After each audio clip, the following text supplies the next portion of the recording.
Good evening, ladies and gentlemen. It's lovely to see you all again. How are we doing tonight? Everyone's a bit subdued this evening. Is that Thursday end of the week problem? Okay, I'm going to make this very brief. I'm just going to give you a quick introduction because there are some incredible speakers this evening. We're going to have Dante St. James, who is an expert in residence here at the Darwin Innovation Hub. He's going to talk to you a little bit about crock pitch and about how you can produce an elevator pitch as you tell people about your business. Prior to that, we'll have the wonderful Clem Lallement, who is doing some work with Business Enterprise on Business Enterprise Centre in our Digital Solutions programme. She is an expert on all things digital, and she's going to be talking to you about how to set up your website in the first place. And prior to that, we have the wonderful Dr. Rajeev Sharma, who is the Senior Lecturer in Marketing at CDU, and he's going to begin this evening. So I'm delighted to introduce Rajeev to the front. Enjoy the session, folks. Yep. Thank you. Can I give you this to pin on? Okay. Thank you very much.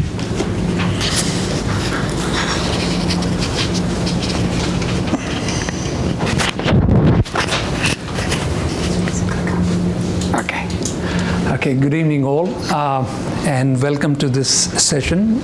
My name is Rajeev. I am part of Charles Darwin University. When I started my journey with this institution, it existed with a different brand name. So I started almost 32 years back, 33 years back in 1991, when this institution was known as Northern Territory University. So many of you may not know that Charles Darwin University has been rebranded. So it is a rebranded version of an institution which existed, which emerged as Northern Territory University. My journey with Charles Darwin University is quite diverse. I am an academic specializing in marketing, and I have researched in multiple aspects of marketing, more recently into social media.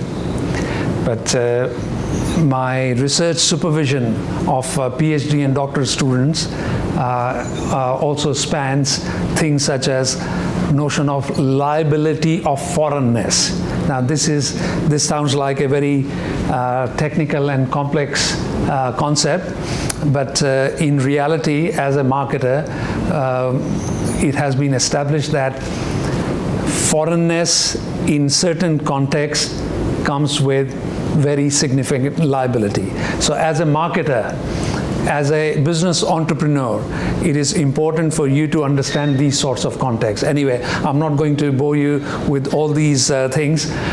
The objective today, in today's session, as I understood talking to Neil, was to provide a quick overview of marketing.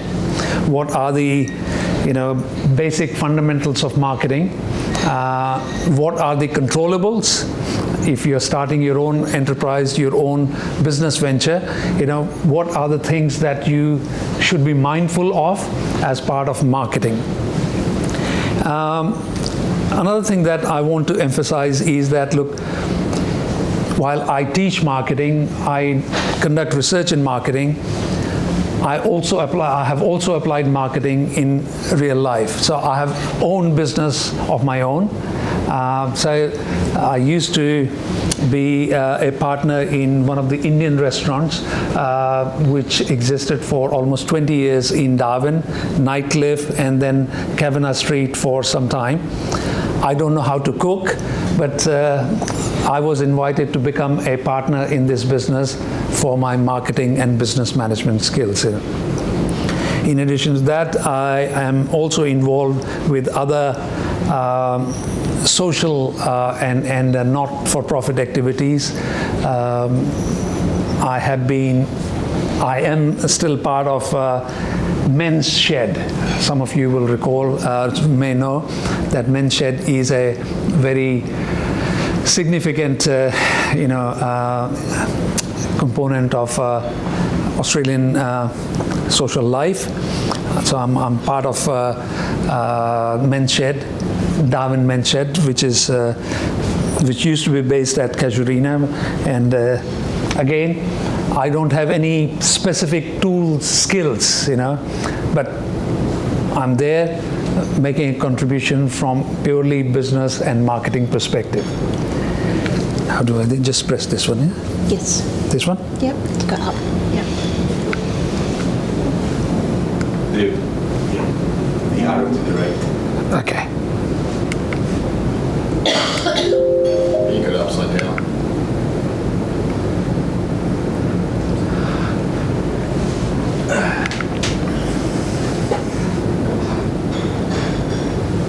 Right. That's the one? Yep, that's the one.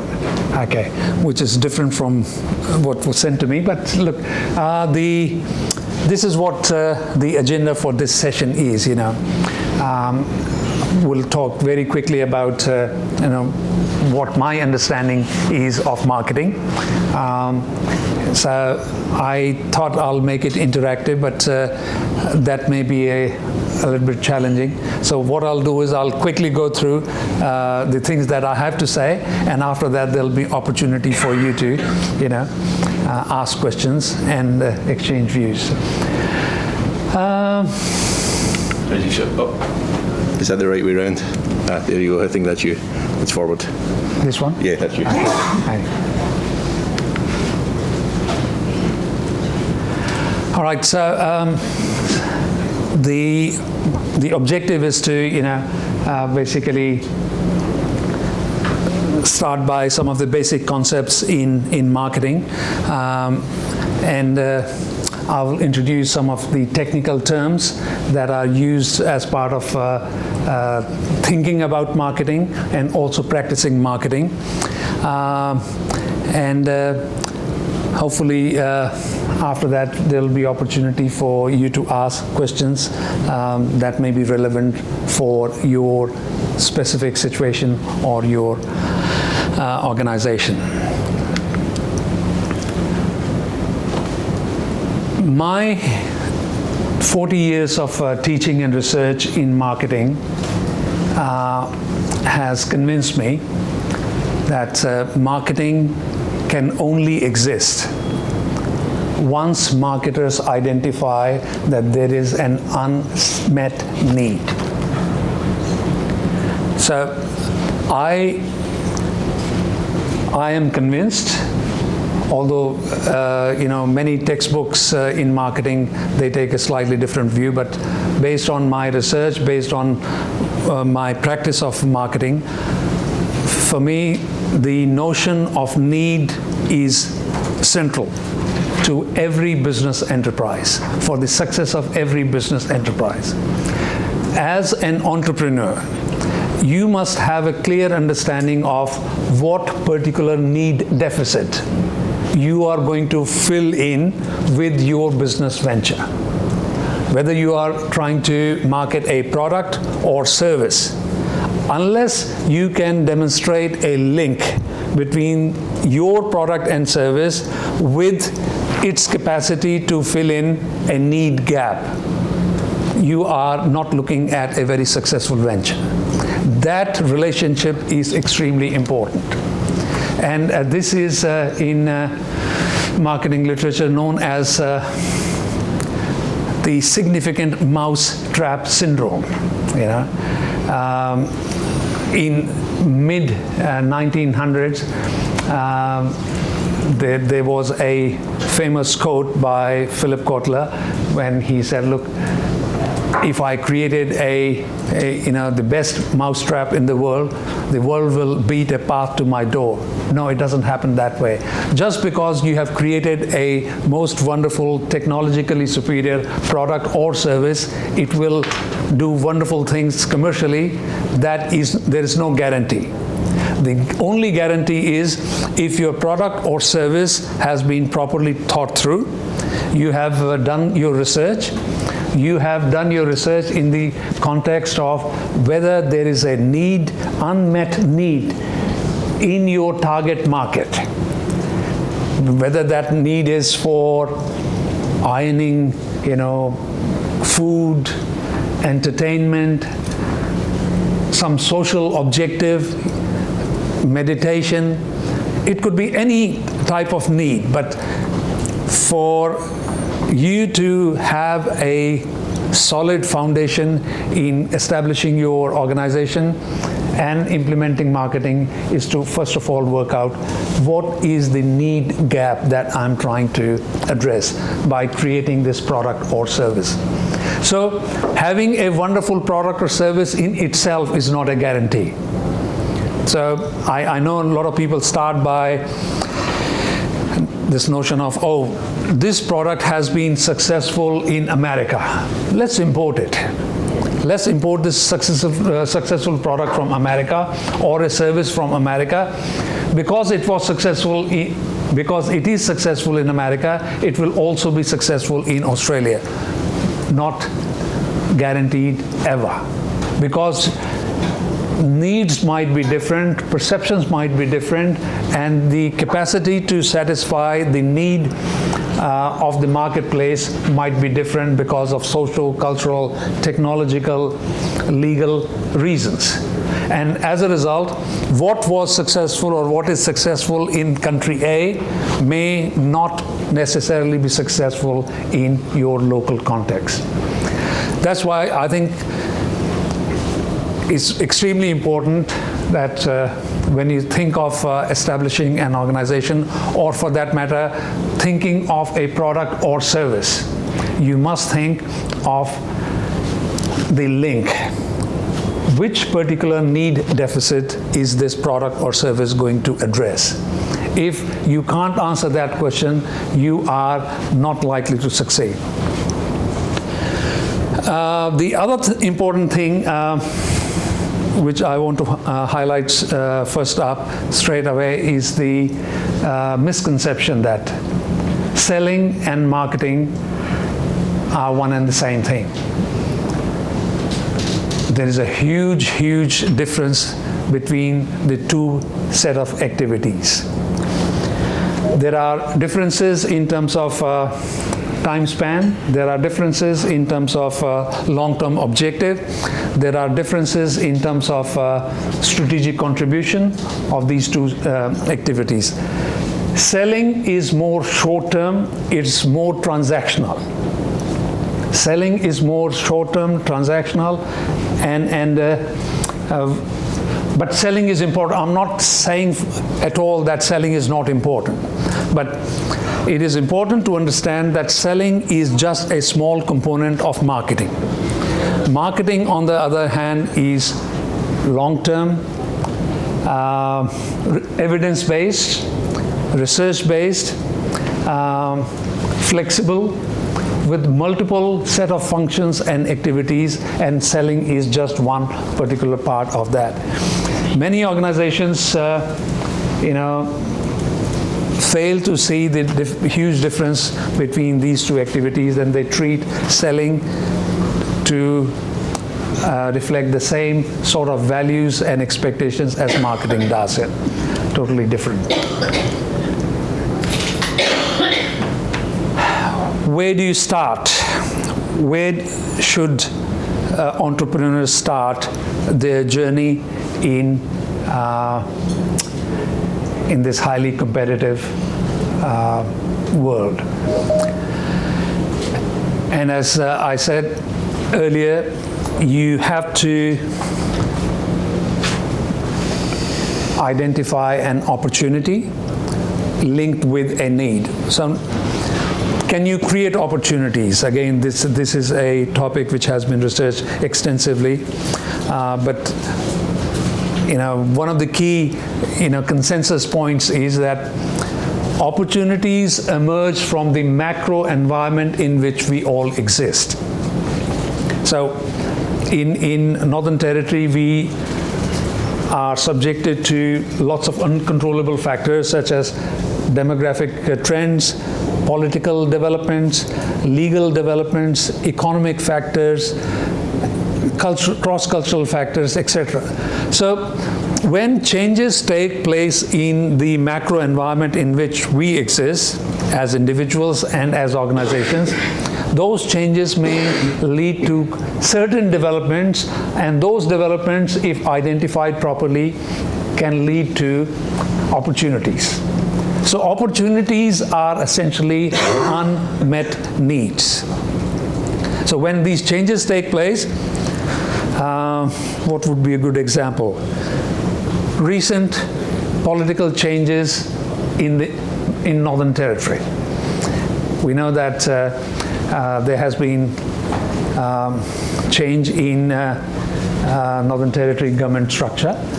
Now, this is uncontrollable as far as individuals are concerned, as far as individual organizations are concerned.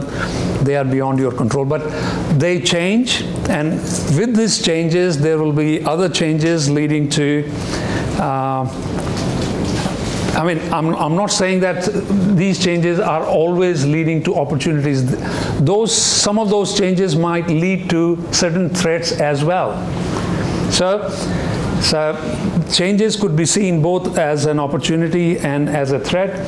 Threat is a situation when, if those changes are not dealt with properly, they can lead to decline or decay in the existing, businesses and organizations and so on and so forth. So you need to be mindful of changes taking place in your macro environment, and what is the likely impact of those changes in terms of need deficit, or if you are an ongoing organization, how does those changes affect the viability of your existing products and services?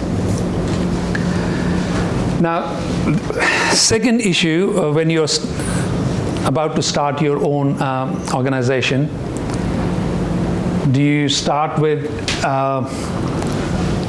existing products, or should your organization must always consider creating new products or services? By the way, when I use the term product, I'm also implying services, and it's important in marketing to have that differentiation between products and services. Products are tangible, services are largely intangible.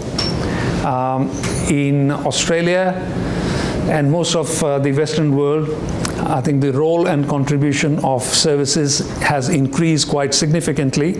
And in terms of contribution to GDP, in terms of contribution to employment, services account for about 80% as compared to products.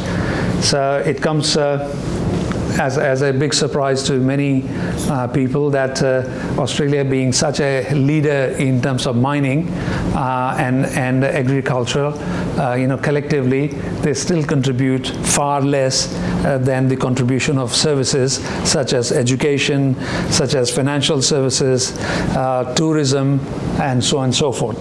So when I talk about products, please consider this in a much broader context, that it includes both tangible products as well as intangible services.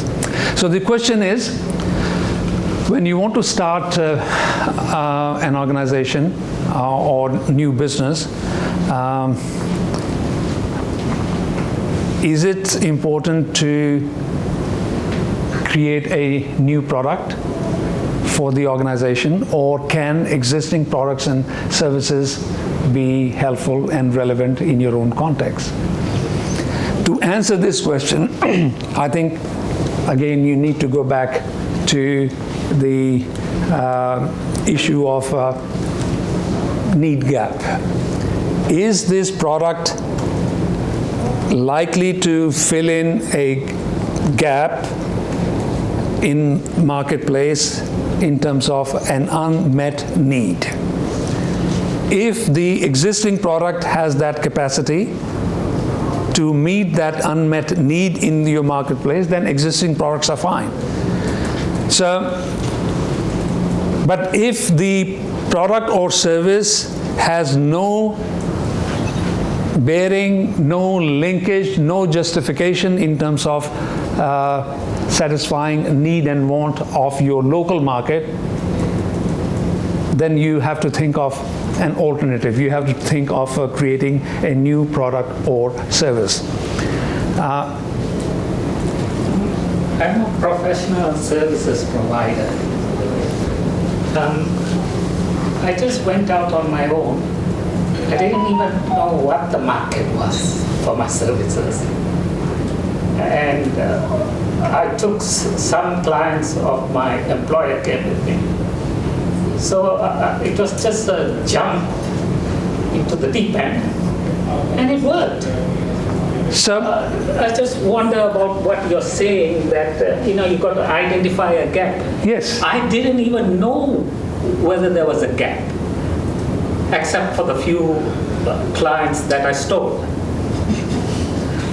so there was a need.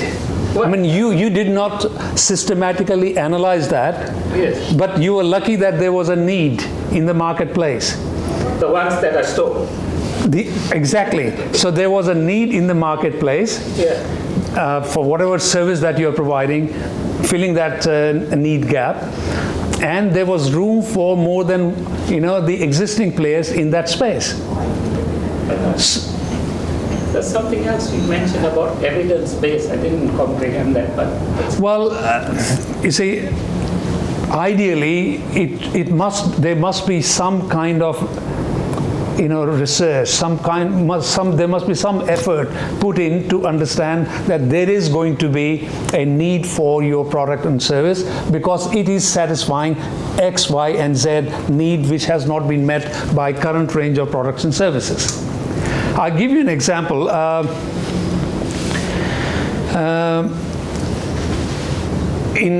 Way back in 1992-93, the then Northern Territory University was starting to expand in international markets. Okay, we had very few international students those days. So the question was, what will be our new target market? Where will we get our international students from? And because the faculty had individuals with very specific backgrounds and connections, places such as Brunei, Singapore, and Hong Kong. These were the three destinations that were mentioned as prospective target markets, that we will get students from these ones. Why? The only justification provided was that Australian education is expensive, so the pricing is of such a nature that only students from these three segments in our vicinity will be able to afford it. Because MBA those days used to cost, $4,000 per semester. And I'm talking about 1993, 94, it was quite a lot of money. My question to the then dean was that, why don't you consider markets such as India? And his response was, oh, no, India is a developing country, per capita income is, so low, and as a result, we will be wasting our marketing effort trying to attract students from India. Based on, again, my research and investigation, I said, look, India is a typical developing country with skewed distribution in income. Population those days was 800 million.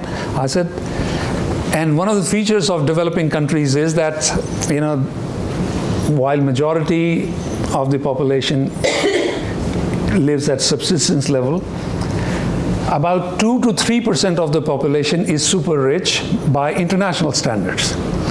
So if we take a conservative view that 2% of Indian population will be able to afford, you are talking about a huge number, at least 4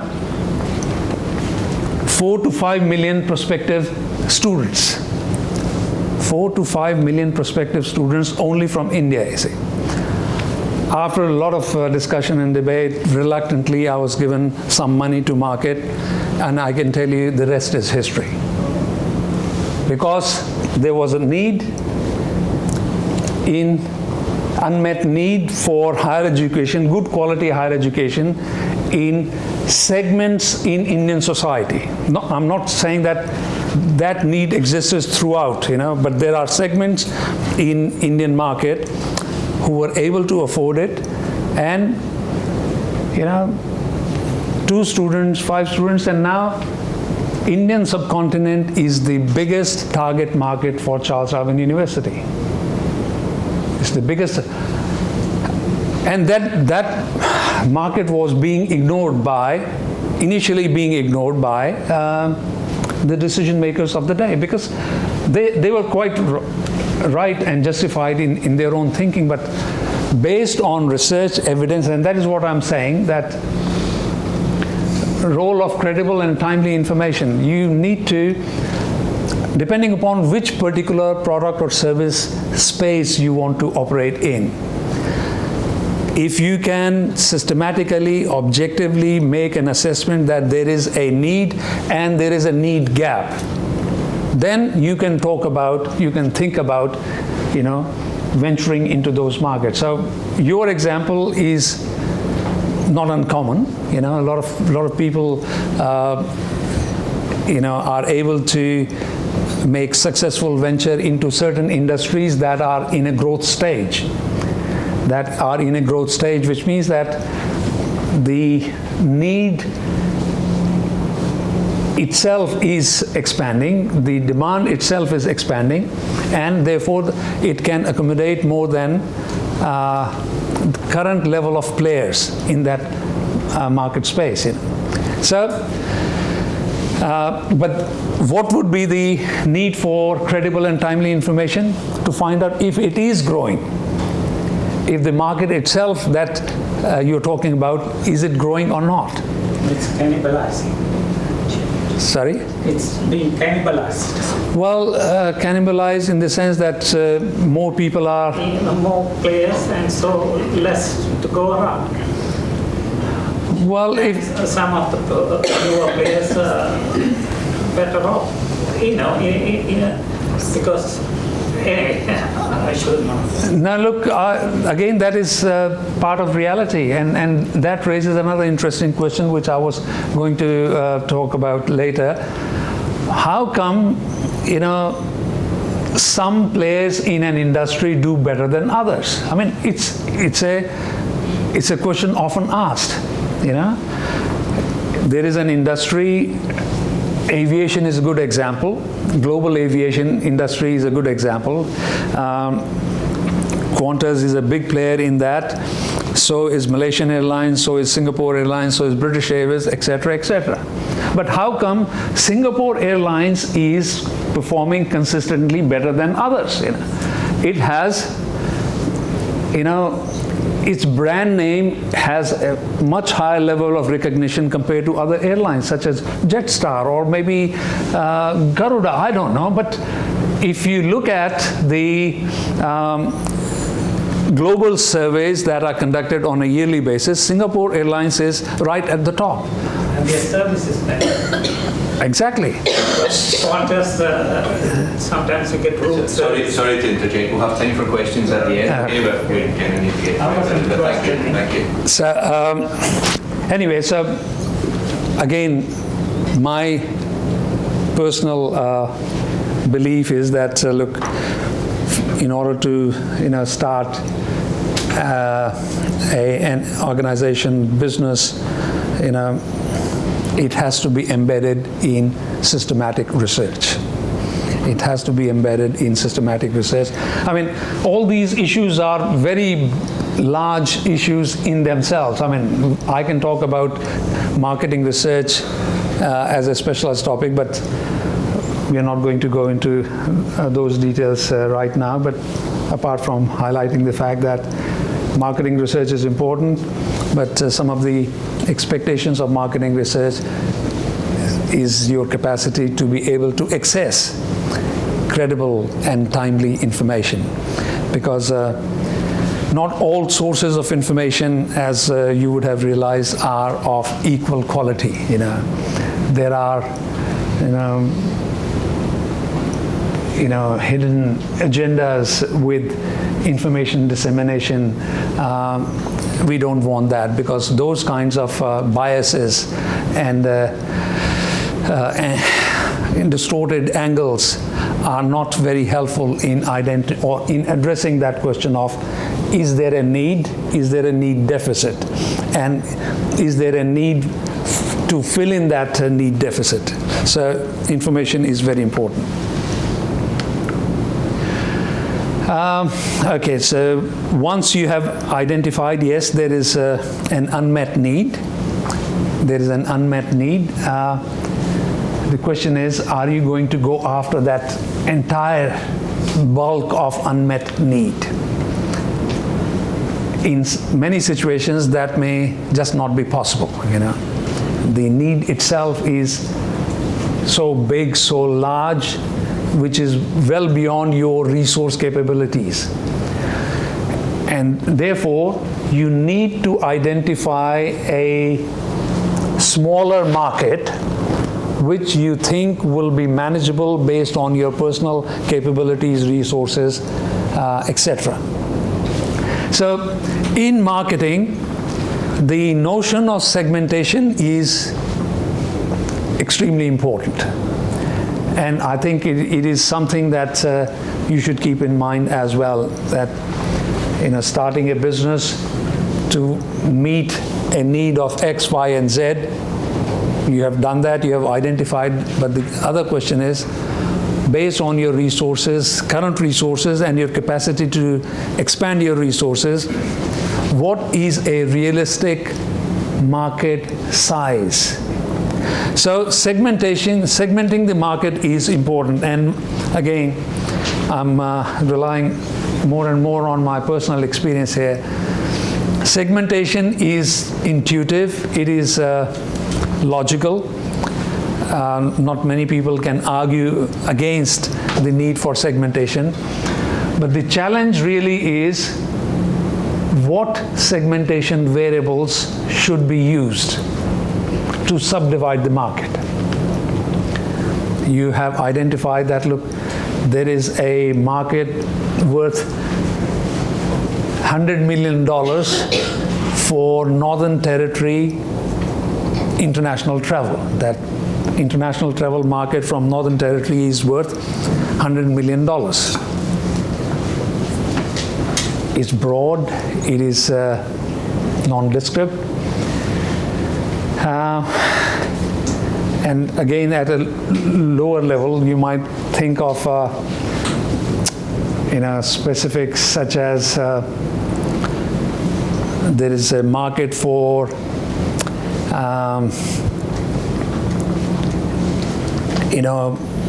exotic food in Darwin, Asian food in Darwin, but again, you need to be more specific. So the question is, how do you subdivide that big market? The most common approach is using demographic variables based on age, based on gender, based on educational qualification. These are some of the more commonly used variables, very easy to implement and very easy to understand. But my emphasis has always been that, look, choose a variable to segment the market that has some link with the consumption behavior of the industry you're talking about, or the product or service you're talking about. Simple example, if you want to segment the market for clothes, if you want to segment the market for clothes, is educational qualification going to affect much in terms of segmenting? Is there evidence to suggest that people who have higher qualifications behave differently from lower qualifications? There's no evidence, But there is evidence to suggest that consumption behavior in terms of clothing is influenced by climate.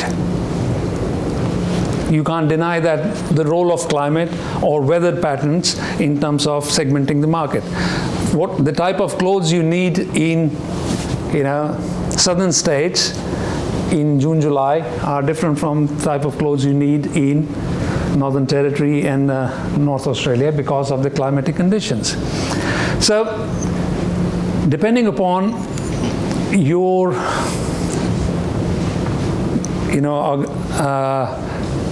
product specific or service specific sphere, you need to be able to identify those variables that have some link with the consumption or otherwise of the product or service of your choice. Once you have segmented the market, the next issue would be for you to decide that, look, I have divided the market into 5 different segments or 5 different sub-markets, and I am going to target only a particular one from these 5 possible options. 1, 2, 3, 4, 5. I'm not going to go after all of them, but I'm going to pick up segment number 1 or 2, again depending upon the type of resources you have and the type of resources that might be beneficial in achieving a competitive advantage. Understanding of consumer behavior. So if you identify the target market, you should have created a demographic profile of your actual and potential consumers in terms of age, likes and dislikes, maybe income pattern. This is important because you may be required to make changes and modifications in your product or service or other aspects of a marketing mix strategy based on the peculiar needs and wants of your target market. So, understanding of consumer behavior in the target market is important step in the implementation of marketing. Once you have done further research into identifying the peculiarities of your target market, then you decide, look, there might be other providers or other players in the same industry. How do you want to differentiate yourself from those providers? How will you position yourself? So positioning, again, market positioning is a major or key concept of great relevance, which I think must be kept in mind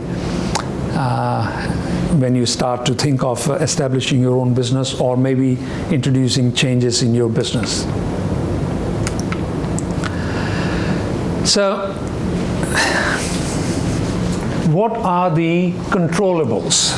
As a marketer, what can you control in terms of marketing activities? When you think of looking after the product or service that you have decided or the need that you want to fill in. So marketing actions can be controlled through what is known as the 4 Ps or marketing mix. The 4 Ps are product, place, price, and distribution, promotion.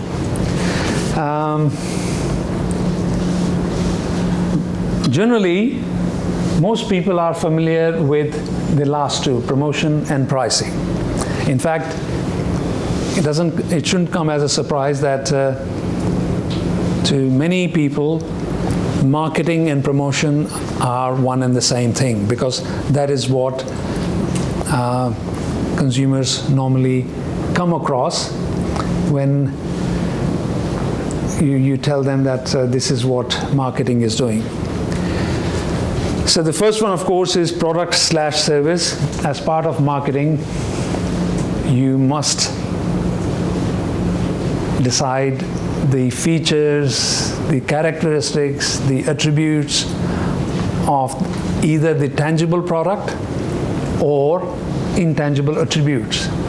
Shape, size, quality, packaging, labeling, branding, they're all part of the product strategy. Do you want to, use a unique, if you are talking about a product, tangible product,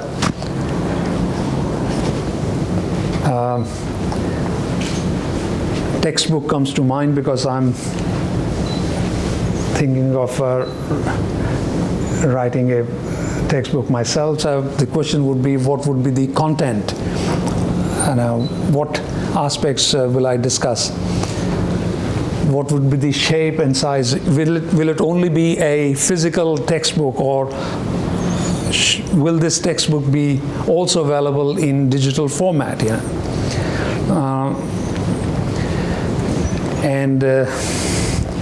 Will it be covered by intellectual property,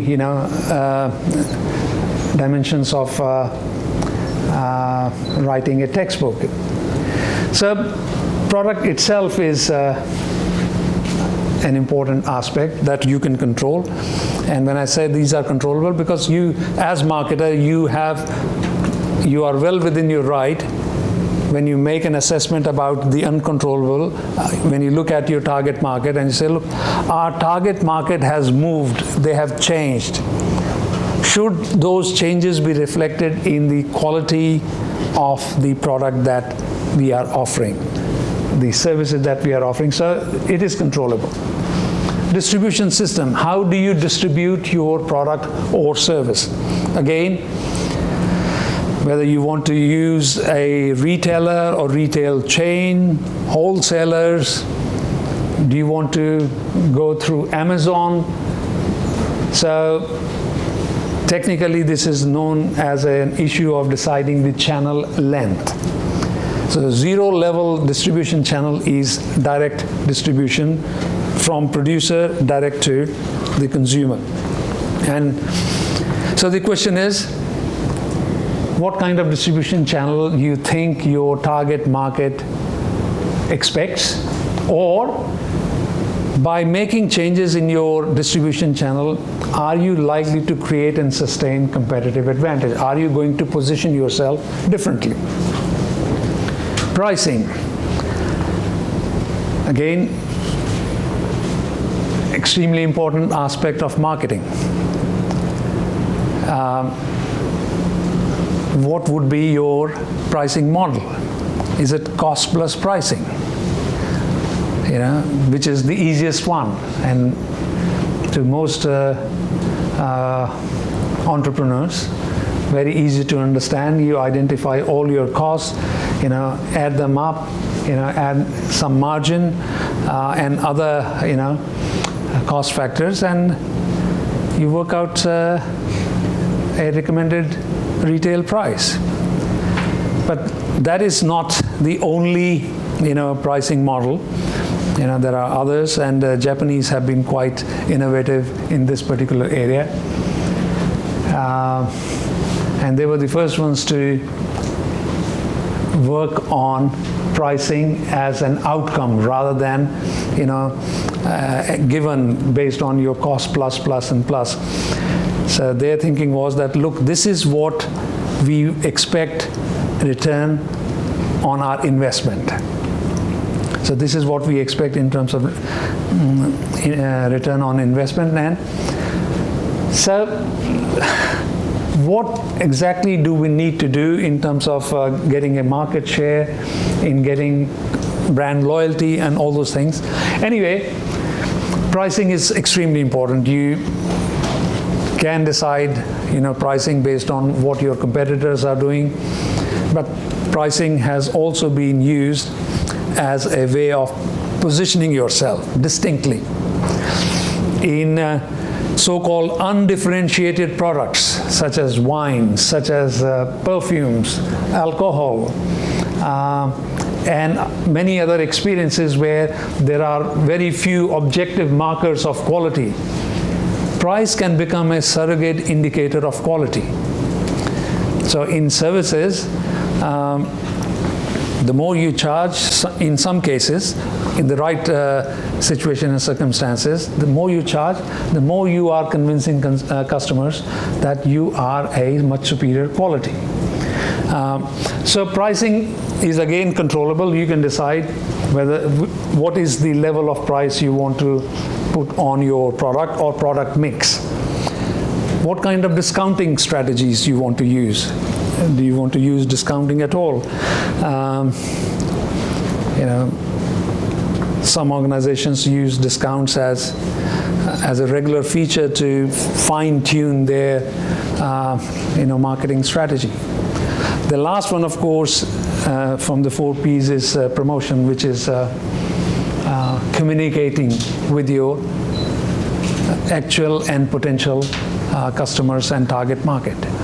You need to engage with them, tell them what kind of product or service you have in place, where is it available from, what are the unique features, how is it different from other competing products.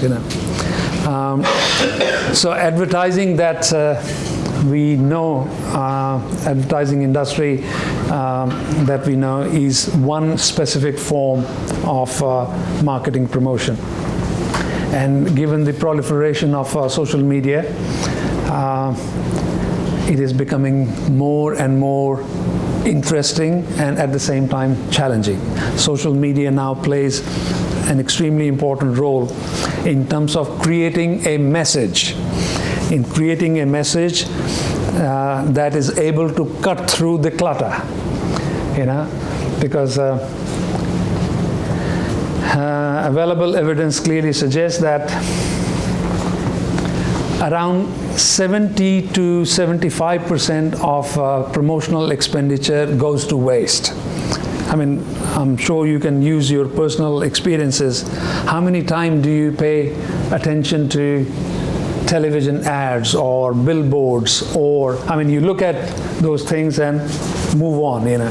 If you were asked to repeat what the message was all about, you're not interested, you don't recall. And from a marketer's point of view, that is simply a wasted marketing effort. So you need to be able to ensure that your marketing message is delivered in the way it was initially construed to your target audience.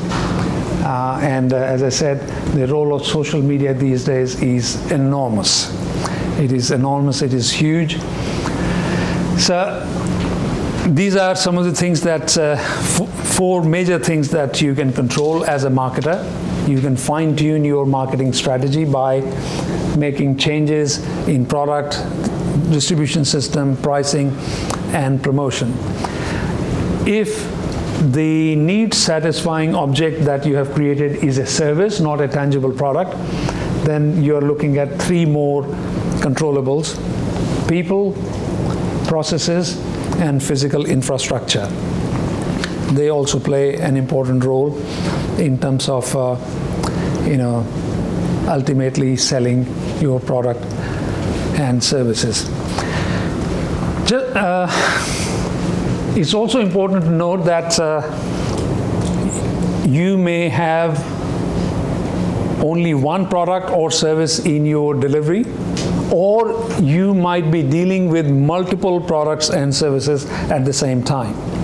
So the complexity of product mix, which is the combination of all the products and services that you are offering to the target market, is another aspect that you need to very carefully consider from time to time.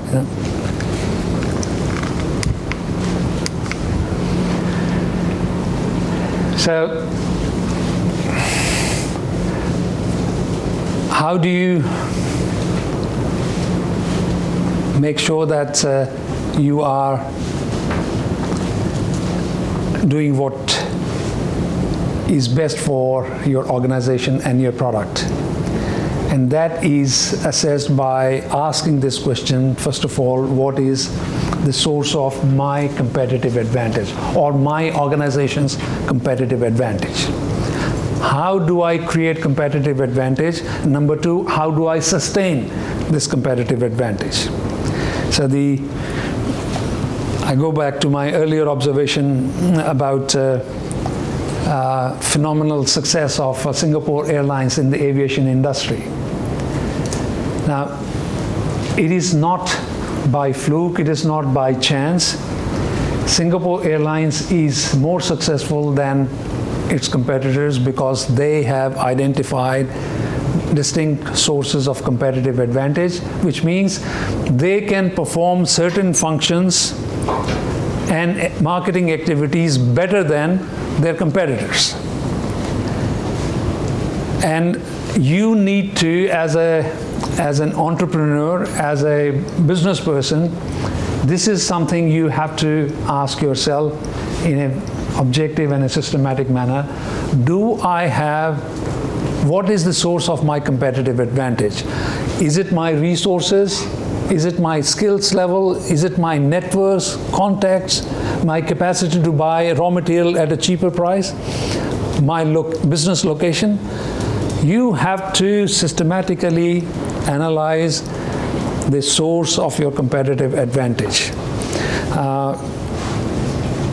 In the global context, if you follow the success of Chinese economy, very broadly, I mean, I think it's more complex than what I'm going to state now. The source of competitive advantage of Chinese products and services for last 2 or 3 decades was cost advantage. They had significant cost advantage compared to the West. Product A produced in China versus US or somewhere in Western Europe, including Australia, the cost of production and distribution was much higher because wages are higher, although some may argue that higher wages with high productivity works out to the same thing, but that is not necessarily the case. China was able to create competitive advantage for its organizations and products and services because of the cost factor. But is cost the only or cost factors only basis of creating and sustaining competitive advantage? No. As Michael Porter, the management guru, talks about, you can create competitive advantage through cost, or you can create competitive advantage through differentiation. You are able to, create unique features, benefits in your product or product mix that your competitors are not able to provide. So that's again very brief, introduction to this notion of competitive advantage, but another very important concept to be aware of. This is one question that you need to ask yourself as an organization. What is the source of my competitive advantage? Am I able to sustain it on a long-term basis? Do I need to diversify? And that also is linked with this issue of outsourcing. The question is, should you perform all functions that are important for marketing and running your organization on your own, or are some functions likely to be better performed by someone else? And that is again linked with this question of competitive advantage. If you can identify your source of competitive advantage, use those skills and competencies only for the things that are creating competitive advantage for you. Nike is a good example. Nike, its source of competitive advantage is its branding plus research and development. Nike is not into the business of manufacturing. is product mix. It's all outsourced. Shoes are made wherever they get the best advantage. Apparel is done the same way, sporting goods is done the same way, but they are extremely, extremely cautious about quality control. They invest a lot of money in terms of research and development, creating new designs, new materials, which are unique, which are different. So Nike has outsourced a large proportion of its core activities because they believe that those functions can be performed by others at a much lower cost compared to if Nike was to do all those functions themselves. So keep only those functions and activities.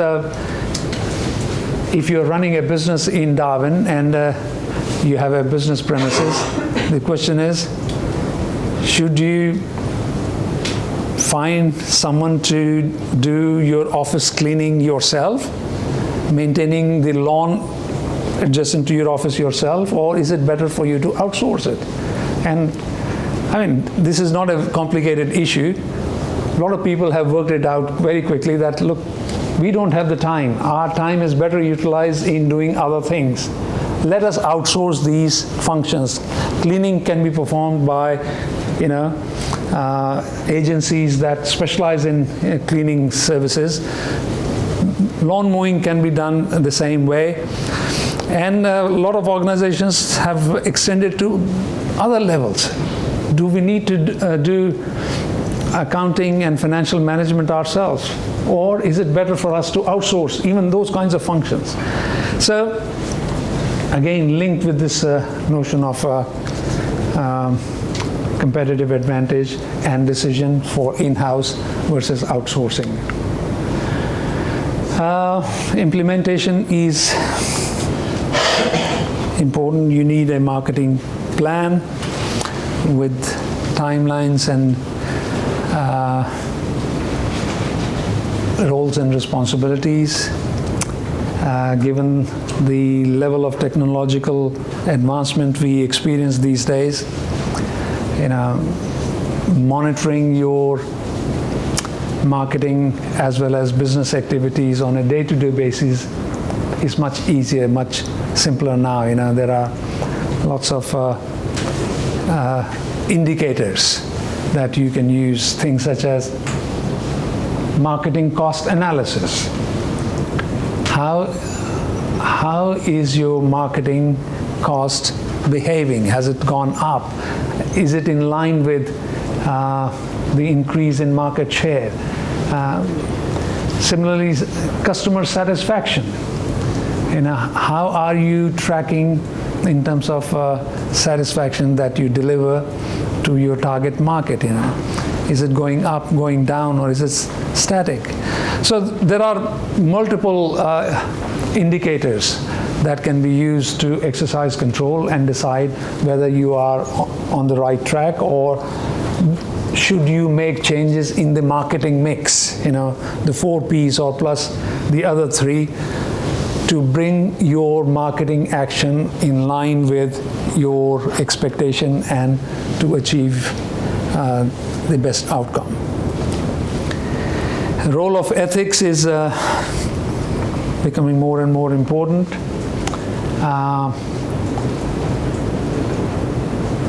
Well, again, it's a debatable area because some researchers have argued that in the short term, at least, some of the unethical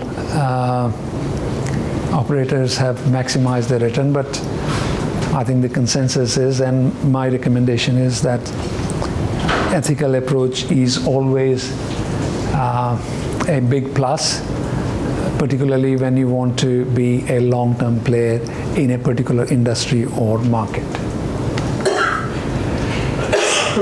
That's all as far as a quick overview of.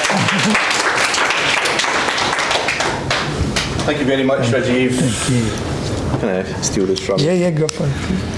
Clem, over to you. And now for something a touch more practical. Thank you for describing those concepts for us. I know you're all likely to be setting up your own website.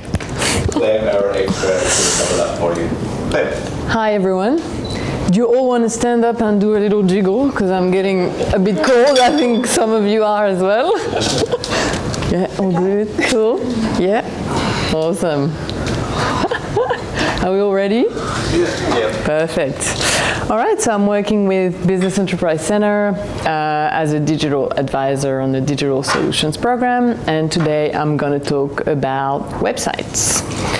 So, do you need a website? So that's a question that everyone kind of asks themselves, right? Like, is that something that I need? Like, we all focus in the beginning on creating our products and services, and we are really focused on that. But do we really need a website? Does everyone need a website?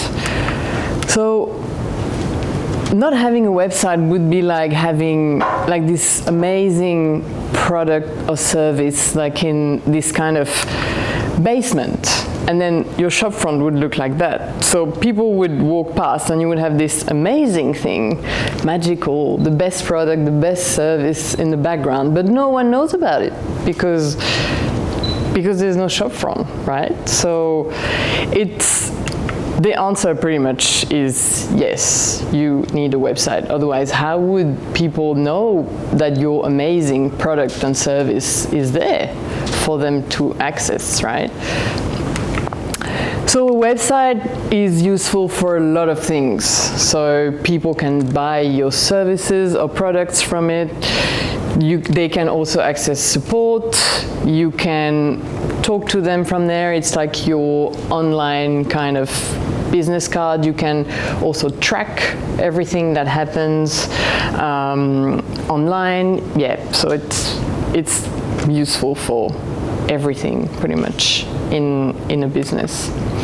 And one of the most important things is tracking, right? Because when you're going to be doing your marketing, you will be spending either time or money on activities to promote your products and services to try to gain more clients. But you can't just keep, spending all your time and all your money on some things without trying to see what is the return on investment on that. Otherwise, you'll just pour all of your money on something and not knowing what is the result of that. So a website is very useful for that as well. That gives you a lot of data, and based on that, then you can adjust whatever you're doing in your marketing in order to get more customers and see if what you're doing is actually effective or just money and time down the drain, pretty much. So which pages do you need on a website? So you would need basic pages like your home page, your contact page, your About Us page. So that's to build trust. So for your customers to get to know you, right? Like sometimes if you just have a very generic website, it's not as effective as something where you have like a photo of the team, for example, or like a little story about you and why you started the business, and people can kind of relate on that, because it's all online and it's not personal as if you were going up to someone and talking to someone, right? So you want them to have a little bit of background about you and why you're in this business, and kind of try to build that relationship through that kind of online platform. You also need some legal pages that I will go into detail in the next slide. Also a sales page, like if you're going to sell some things online, and even if you're not going to sell online, you'll still need a page that kind of outlines your products and services, because people need to know what you're about, like what you're trying to sell to them. And then traffic, so that's again the tracking of your traffic, how many people come to your website, what marketing activities are you doing, what's the impact of that, what's the return on investment on the money that you're pouring into those, and the time you're also using to create those. So that's a bit of the legal requirements for a website. So if you've got a contact form, I don't know if that's a bit small, but if your website has a contact form, you will need a privacy policy. So those pages, you don't have to have them like in your menu, but they have to be on the website and accessible. Usually we would put the links to those in the footer area, which is the bottom area of the website, and then people can at all times access those. If you're giving any information or any advice, you also need a website disclaimer, just like those new laundry machines where it says like, don't put the baby in the laundry machine, just like to, steer clear of any court action or anything, just to kind of pretty much protect yourself. If you are selling any goods or services, you will need terms and conditions. Obviously, if people just want to refund or whatever it is, you need to also protect yourself and have this made very clear on your website. And if you allow people to advertise on your website, you should have advertisers' terms of use. If you allow people to post or comments, if you have a blog or anything like that, you should need also the contributor terms of use. And if you allow third parties to market to your website, you also need an active release. So the big question, should you do your website yourself or should you outsource? There is no clear answer for this question. It comes down to which of those is the most important to you, and it doesn't have to be one or the other, and you can just kind of put work out percentages of each of those. Is the cost more important to you? If you don't care about money, do you want just someone to take care of it, not have to have a look at it and then just have it done? Do you want it done really quickly? Or you don't mind learning and doing it by yourself? Do you want high quality, or do you just want this kind of shop front that's just right there and then it doesn't have to be like the best in the world? So those are all the things that you need to consider. So there's 3 main categories of websites, I would say. So the first one is the do-it-yourself. So you will still have to buy hosting, which is kind of where your website lives. It's kind of, if your website was a house, the hosting and URL would be the land and the address kind of thing. So that's something that you will always have to pay for. If you're doing it yourself, it will depend on how tech savvy you are. It could take you a few days, a week, or a few months, also depending on the functionality. I see someone laughing out there. Do you have an experience with that? Oh, how long did it take you? It was horrendous. Gave it away. Oh, you abandoned. Gave the idea away and got someone to do it for me. Yeah, well, maybe that was a good decision. Yeah. So, and the quality, same thing. It really depends on your ability to do it and how fast you need it and how much money you want to invest into it. There's also platforms. I mean, that also leans into the DIY. Those platforms like Squarespace, Shopify, Wix, and also WordPress, which has different kind of builders that you can use. And those you can also do them, use those platforms to do it by yourself, but you could also pay someone to do that. As a baseline, it would be around $1,500 for a website, very basic one. As soon as you start adding forms, blogs, whatever it is, the price just kind of goes up. And then depending on the platform that you choose, it could be from 1 week to 1 month.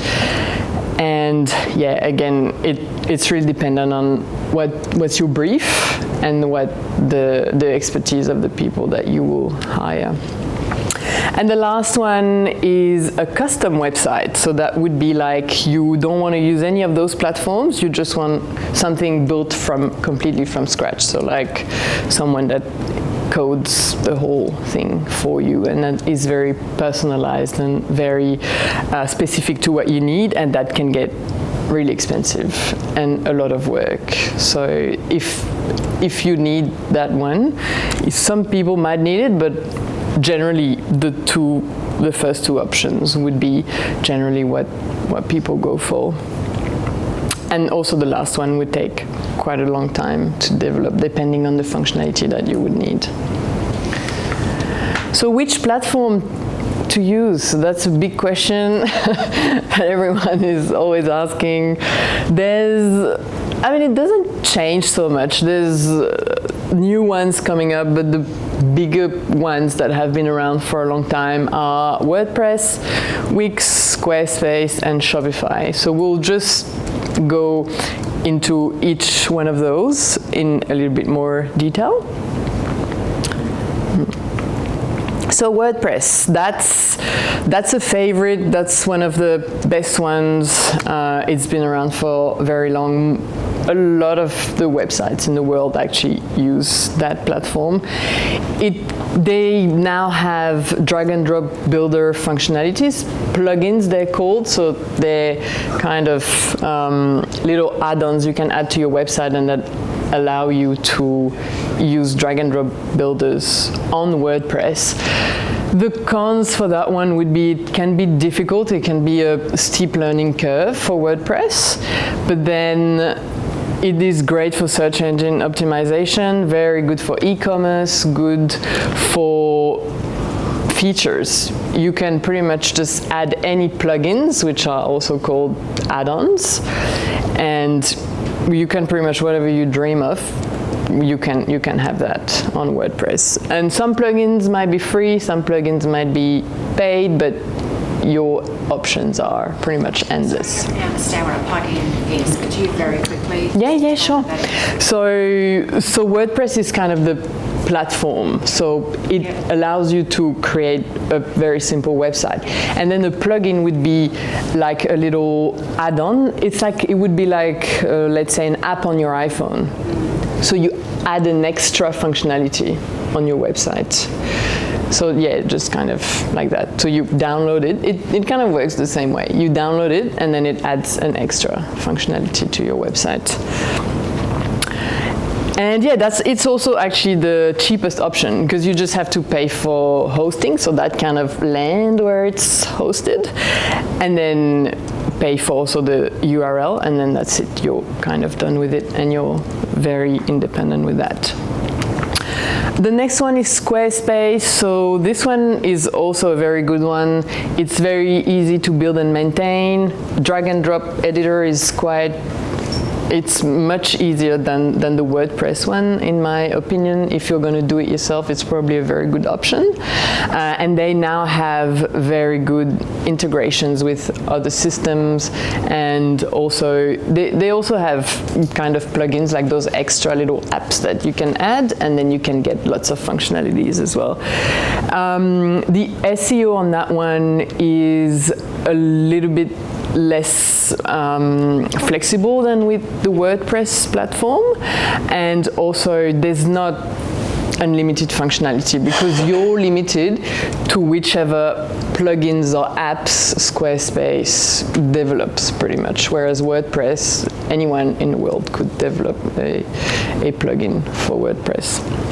But it's a very good option, and I think if you decide to go with that, it starts from like $25 a month to have a subscription with Squarespace, and they also include hosting. And even though it's probably better to have it separate, but yeah.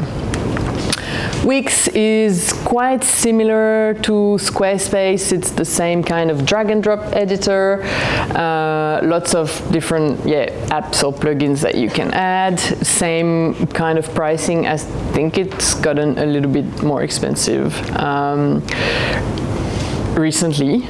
And Yeah, the interface is not as intuitive as the Squarespace one, and the SEO, search engine optimization, could be better. I think both platforms are now integrating artificial intelligence in their SEO, but that's if you go with the paid subscription. Then we have Shopify, which is very good for e-commerce. So if you're doing drop shipping, or if you're selling products online, this is a very easy way to set it up. It can get a bit expensive, more expensive than the other ones. And yeah, it's also not ideal for SEO, and also limited in terms of functionality to whatever Shopify decides to put on the platform. But it's fairly easy to maintain, and it's and most websites on Shopify look really professional. You've got templates and everything to choose from, as with Squarespace and Wix as well. So it's quite easy to get started. What was SEO? Oh, that's search engine optimization. Oh, okay, yeah. So whenever you type something on Google, you want to optimize your website for it to come up for those specific keywords. And there's a new set of platforms that's coming up in the last few years. So those are kind of platforms that integrate customer relationship management systems. So your systems where you collect emails, where you can send email newsletters from, or text messages, or track lots of things. And those platforms now allow you to build the website within the actual system. So everything is kind of integrated. So those are kind of new, and there's also pros and cons. So obviously it's not great for SEO, just like all the previous ones. The functionality, again, is limited to whatever the platform decides to release. Sometimes it's a bit clunky because they're quite new, and it can be very expensive as well, because there's all this functionality all together, and yeah, it can get expensive. But it could be very good for having everything in the same place, so you wouldn't have to buy different subscriptions, and you would also, it's expensive, but you would get good support from the team. So when we talk about WordPress, we talk about WordPress.org and not WordPress.com. So that's quite important to mention, because a lot of people, just go onto the wrong one. And those are a few different plugins that you could use. So those little extra apps. So WordFence for security. Yoast is an SEO plugin. Updraft Plus is for, it actually takes a backup of your website every 24 hours automatically, so you don't have to do anything. And WooCommerce is the e-commerce plugin for WordPress. So that's if you want to create an e-commerce website on the WordPress platform. Now you also need a URL. So the URL, as I was mentioning, is like, so your website, you've got your land, which is your hosting, you've got your house, which is your website, and now you need an address to get people to wherever your website is. So that's the URL. So it should be short, easy to spell, because if you're on the phone, or if you're talking to someone, you don't want something that's like, like 15 words long and like super hard to remember. So try to have something that's short, easy to spell, and then you've got those extensions. So make sure you get the .com and .com.au as well. If you're in another country, for example, France, you could get the .fr. It will depend which country you're operating in. So, and also get the .au just to protect your brand, just to make sure that no one will buy it. They cost about maybe $25 a year, $20 a year for each one, so it's relatively inexpensive, and try to get all three. Otherwise, if someone gets your business name with one of those, then it's kind of like, then you can't really get it back. Now hosting. So hosting is kind of the land where your little website lives. So when you choose a host, there you will have lots and lots of options. It depends if your customer base is in Australia, your customer base is worldwide. Usually you'll try to use a host that has servers closest to your target market. So if your customers are all in Australia, try to use a hosting provider that has servers in Australia, like the top one, Crucial, is an Australian company. It could be quite expensive, but there's also Hostinger. They don't have servers in Australia, but they have servers in Indonesia, which is close enough. And then if you're servicing the world, then you could find hosts that have servers all around the world.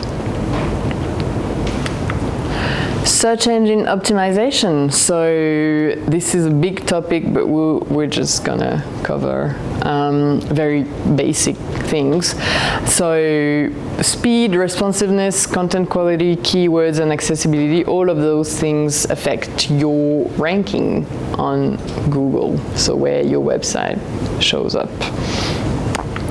So the first one would be speed. So if you want to test the speed of your website, you can look at those websites, so Pingdom Tools, GTmetrix, and Google PageSpeed Insights. So you just enter your website URL and it will return a kind of report, like it will tell you, oh, this is bad, oh, this is good, and then you know what to work on.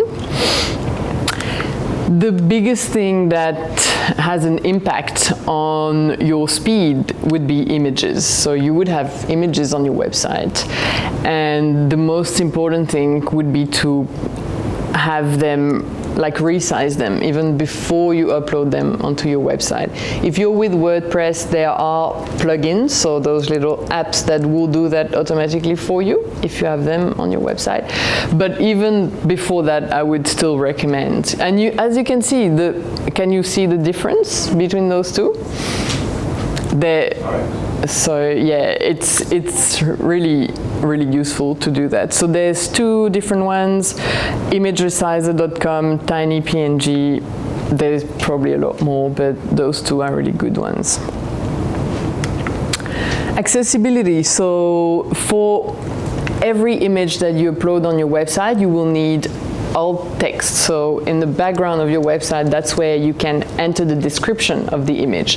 So that would be for this, actually 20% of people with disability in Australia, more than 20% even. And if people are using, for example, text-to-speech for when they look at a website, that's when the image description would be read out to them, so that's really important. And it also helps for SEO because it tells the search engine what your image is about, and that helps you to rank as well.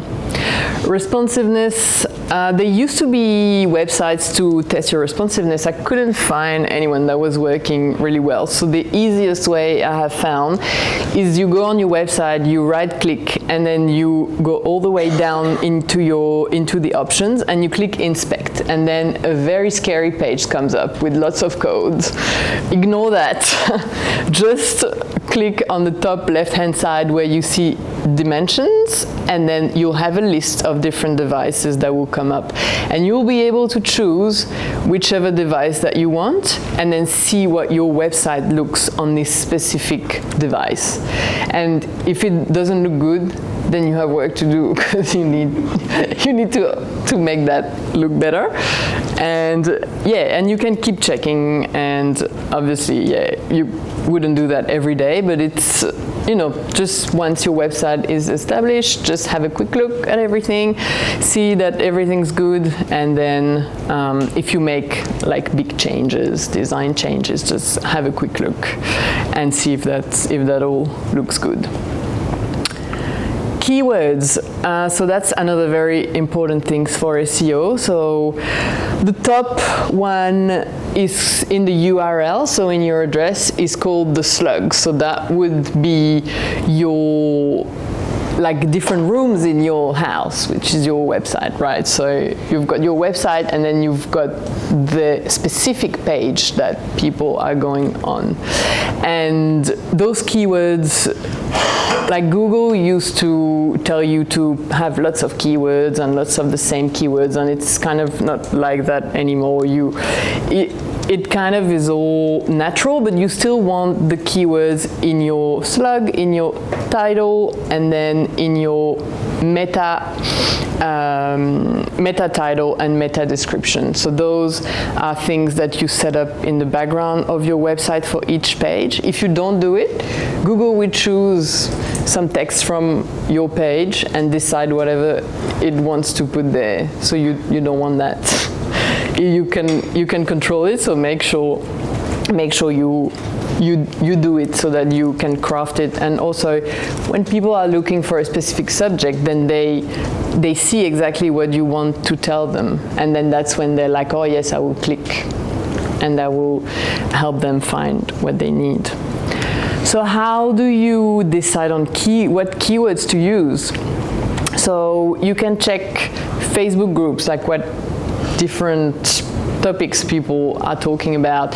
You can check Quora and Reddit, which are kind of forums. So just have a quick look, have a read, check whatever your product or question that your customers might have, and just check what people are saying on those platforms, what questions they're asking. And to know what questions people are asking, you can also just type your product or service in Google, and then just scroll down the page on Google and see the people also ask section, and that will give you ideas on what people might search for. There's also Google Trends. So whatever subject, whatever product, whatever service you're selling, just have a look at what's trending. You can also use different locations. So if you want to see worldwide, Darwin, I don't think Darwin, probably just Australia or Northern Australia. And then you can also scroll all the way down to the page on Google and see what other things people search for. So actually the questions part is very good if you want to have a frequently asked question on your website, because Google really likes that. People, and also think about, there's now voice search, right? So people are now asking, hey Siri, tell me about blah, blah, blah. So think about easy questions like what... Lock your iPhone first. Here you go. Great example, actually. Oh, was that my hey Siri? No way. Oh, they're listening. Okay. Oh my God, that's great.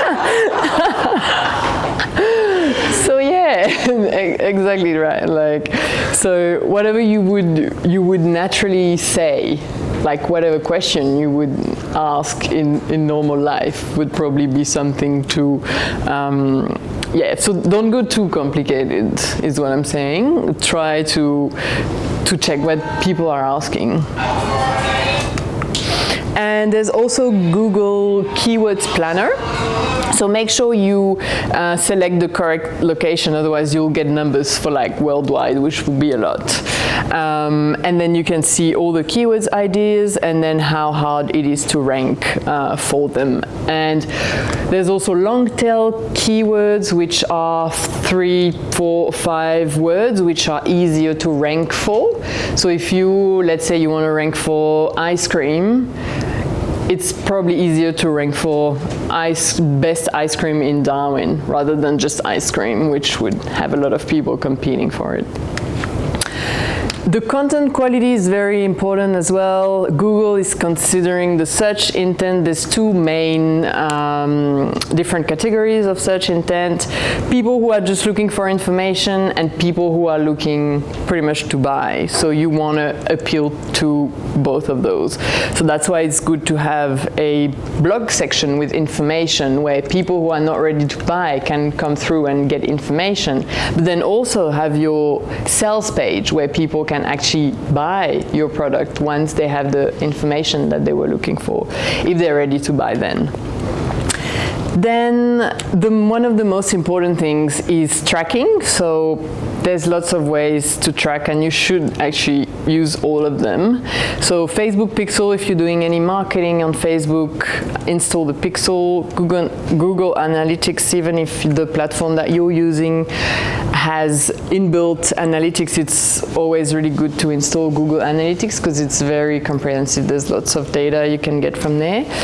And the campaign URL builder. So if you're creating any marketing campaign, you should be using this. It's quite easy to use.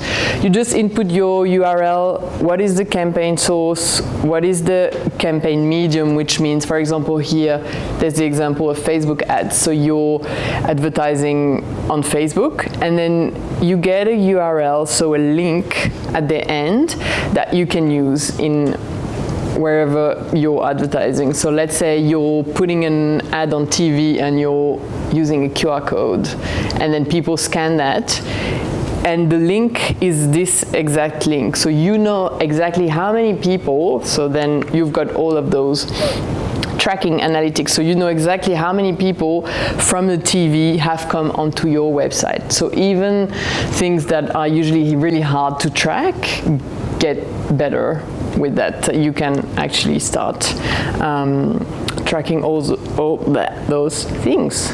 All right, so that's it.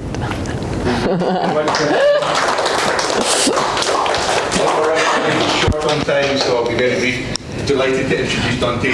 Sorry, I just went as quick as I could. Pitching your business. Thank you very much, Clem.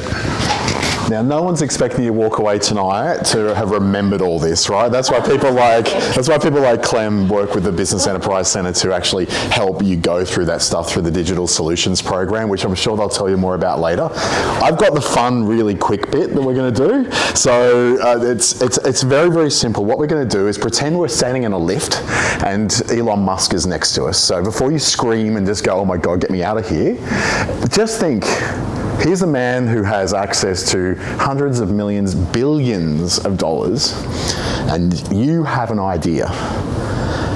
Wouldn't you take that one opportunity to say, hey, hey Elon, can I tell you about my idea? Now you're trapped in a lift with him, he can't get away from you, so he's gonna have to hear you out. But what would you say? What would you say? If I was standing there with him, I'd say, well, hey Elon, you know how people are trying to solve this problem with bioplastic? You know, the plastic gets in the oceans, it chokes the turtles, and it's just causing a massive, massive environmental mess, right? Well, I've got a solution I'm working on with a team in New Zealand at the moment that's turning coffee grounds from your cafe latte into a bioplastic for bags and for cling wrap. And it lasts for 30 days, and when it gets in the ground, it breaks down and it becomes compost. And he'd sit to me there and go, I don't know who you are, get away from me, you strange man. But that's kind of the sort of same thing we do. If we go into a networking meeting, and Clem and I, we know each other, so it's a bit of a cheat, but if we would come up to each other, and what do you think the first thing is that someone will ask you when you go to a networking event? What do you do? What do you do? Exactly. It's the first thing. What do you do? What do you do? Now, you may have a pre-packaged idea of that. If you're a financial planner, you would say, oh, I'm a financial planner. If you're an accountant, oh, I'm an accountant. But what if the thing you do is a little bit more complex and a little less known like that? Like, what if I was to ask you, what do you do? Yeah, there's a few things, right? Oh my God, I own 7 businesses, right? I work on a contract here. I work for Meta as a trainer. I work now for LinkedIn as a trainer as well. That's a very recent thing. I do so many different things that if someone's to ask me what I do, I'd say, well, where do I start? There's too many things. I even lecture at CDU here and there too. So there's so many things that we'll do. Not everything we do can be compartmentalized into this one little thing. I'm a butcher, I'm a baker, I'm a candlestick maker. It could be complex. So how do we work around that? One of the ways we can do that is breaking it down into this elevator pitch, right? We start off with, my name is. Now, I think we all know our names, right? Got that part, right? You know how And this is the point where you go into explaining the context around the thing you do. Not what you do, but the context of it. So you know how I started with you know how there's a problem with plastic. It's getting into our oceans, it's killing the turtles and all the little creatures, and it's causing environmental disaster. Then I go, well, I address that by, or I'm fixing that by, or I'm working on that by doing this thing that I do. So if we use any accountants in the room, great, I'm going to use accountant as the example. You know how people get to tax time and they freak out because they're like, if I don't put the right deductions in there, that I'll just get it all wrong and I'm going to get audited and then I'm going to have to pay a fine and all that. Well, what I do is I help people step by step through that process so they don't have to do it on their own, which gives people a whole lot of relief. So I've explained everything without saying what my actual title is. Now the next bit is, who is it for?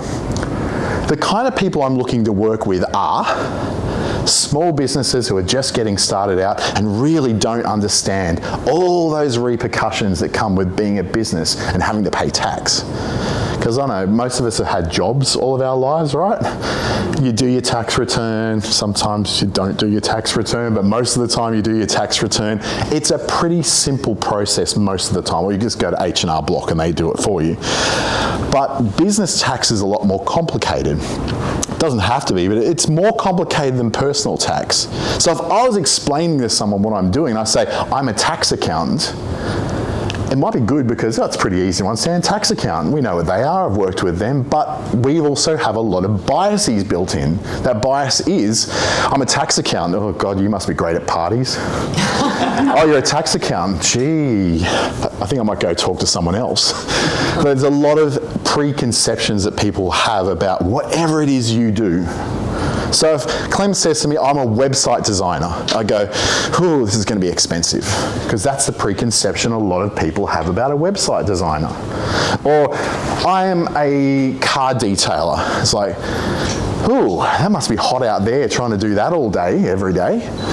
People have their preconceptions. So what we want to do is take away the topic of what you do. Take away the title. No titles.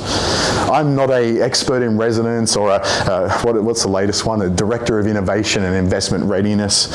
God, that's just too much for anyone to understand. It doesn't even fit very well on my business card, right? So what I would explain is, well, you know how people who are starting a business often have a bigger idea than what they have the money to be able to pay for it. You know, they've got the idea that they want to rule the world with, but they've got like 50 cents in the bank account. Well, one of the things I do is to take those big ideas, develop them into a point where maybe, they might attract some funding from an investor who's able to give them the money they need to make this idea kick on. I'm not telling you that I'm spotting ideas for a venture capital firm. I'm just saying there's this bunch of people, you know, these bunch of people over there, well, I help them to do this thing. So what I'm going to do is go by random, I'll give you opportunity who would like to volunteer for me to work on their elevator pitch just quickly. It's going to take you about 2 minutes. Do you want to volunteer for it? Yeah, you want to volunteer? Great. Okay, come on up. Come on up. Love it. Don't worry, you're not the one with the picture of himself taken 20 kilos ago. Right, so I walk up to you and say, hey, my name's Dante, how are you? Sally. Sally, so what do you do, Sally? That's a good question. Yeah. And so what we'll do now is, without you saying what the name of the business is or even what your title is, what I want you to start with, you know how. You know how babies don't sleep very well? Whew, do we what? I'm hoping to help the parents out. Yeah, okay. So, and how are you doing that? Through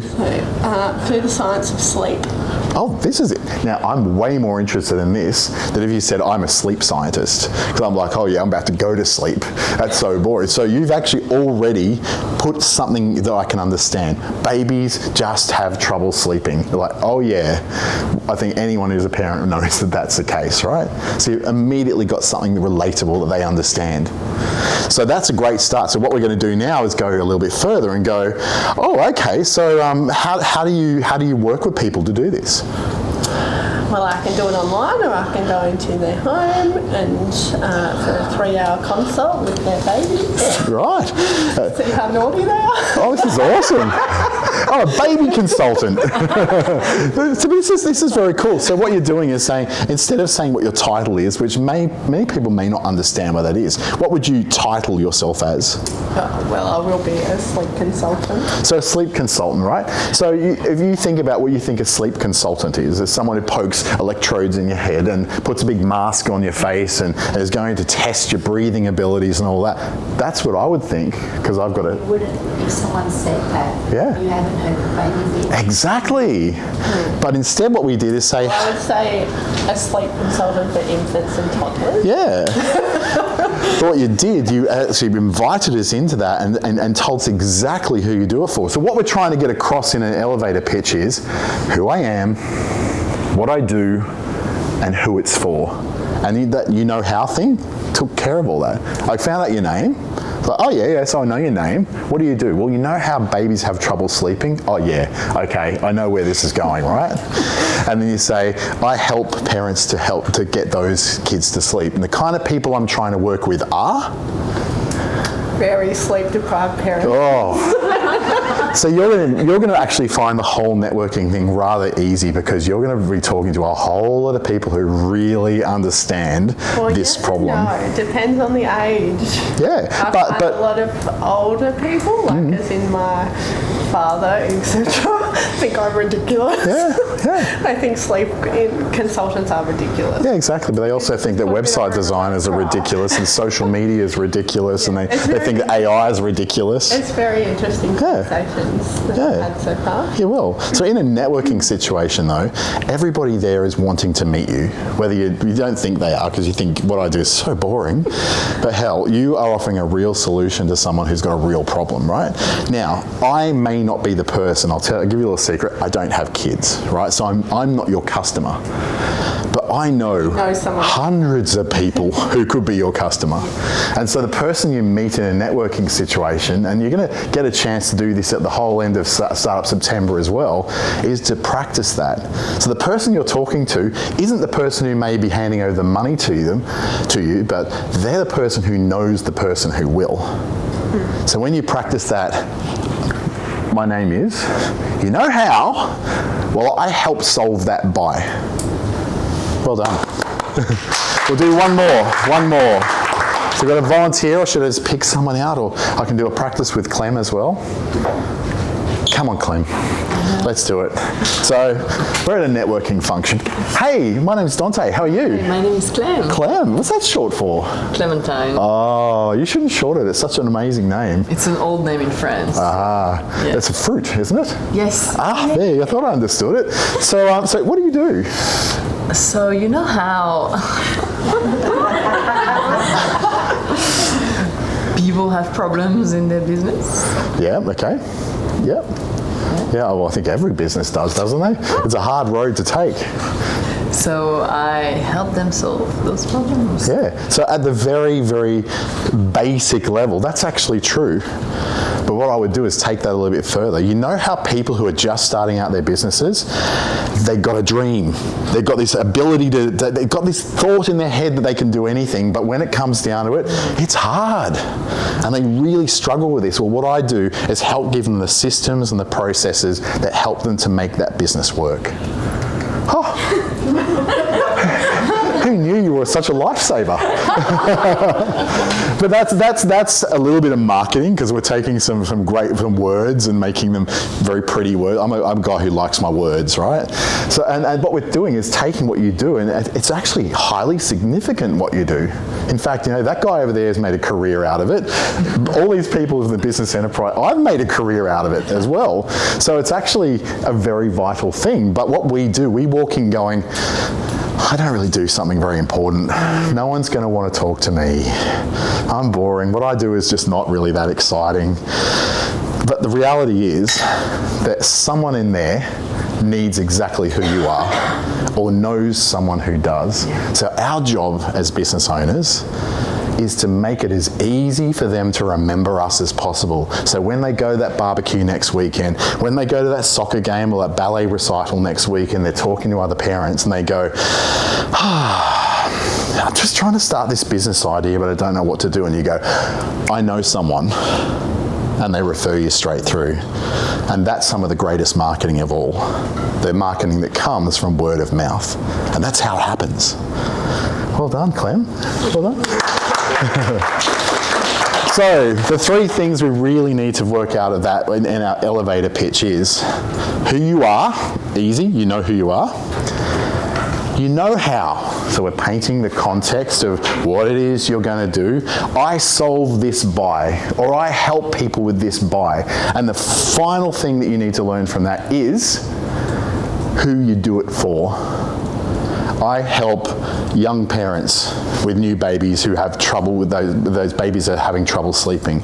I help business owners who don't understand the tax system. I help people who've got an idea to start a business that they want to be able to get that business to grow and succeed.